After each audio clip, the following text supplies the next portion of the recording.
দৰঙৰ ঠোলাত শৈক্ষিক সন্মিলনত সমাজত প্ৰচলিত অসামাজিক কাৰ্যকলাপৰ বিৰুদ্ধে আলোচনা।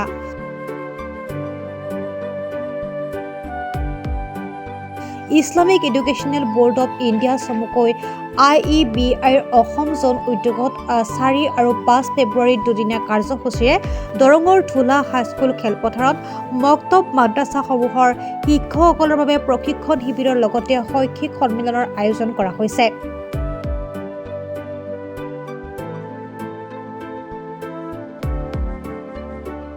সমাজত প্ৰচলিত বিভিন্ন সমাজ বিৰোধী কাৰ্যকলাপ, মদ, ভাং, ড্ৰাগছ, শিশু শ্ৰমিক, বাল্য বিবাহ, বহু বিবাহ আদি অসামাজিক কাৰ্যকলাপসমূহ ৰোধ কৰি এখন সুস্থ সবল সমাজ কেনেকৈ গঢ়িব পাৰি সেই বিষয়ে আলোচনা কৰা হয়।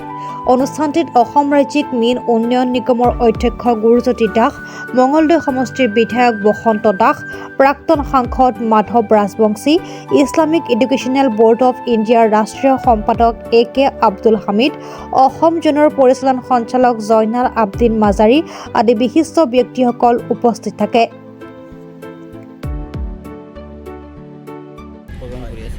আমাৰ ইছলামিক এডুকেশ্যন বোৰ্ড অফ ইণ্ডিয়াৰ তৰফৰ পৰা সৰ্বপ্ৰথম আমি অসম চৰকাৰক ধন্যবাদ জ্ঞাপন কৰিছোঁ।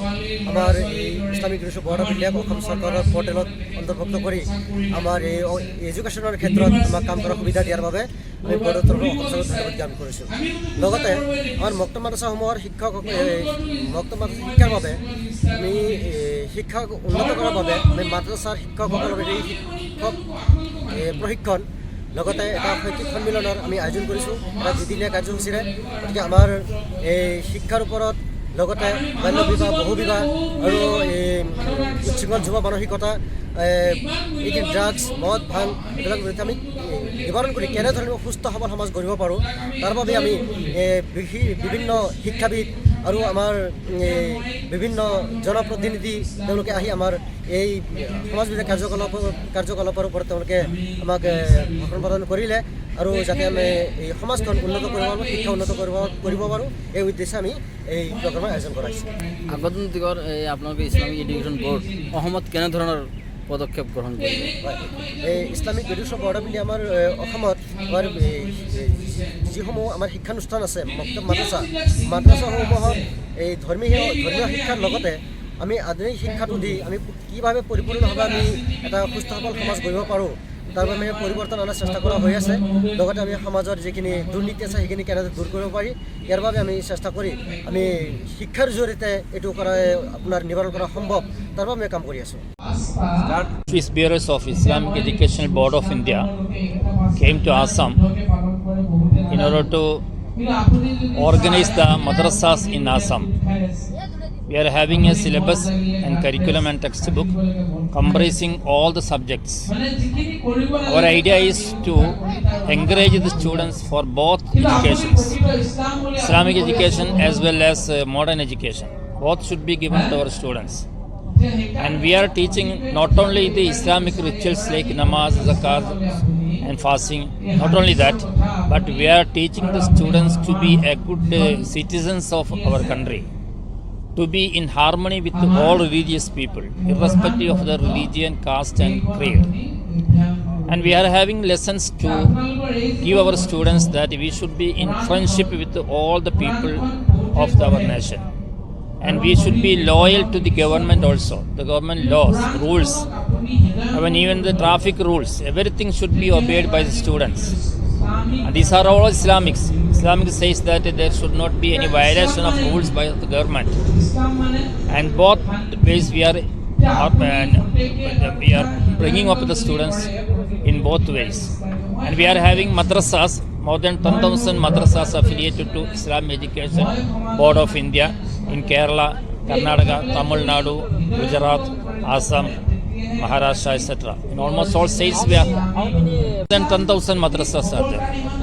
And even some high schools and higher secondary schools are there, engineering college, law college, medical college, etc.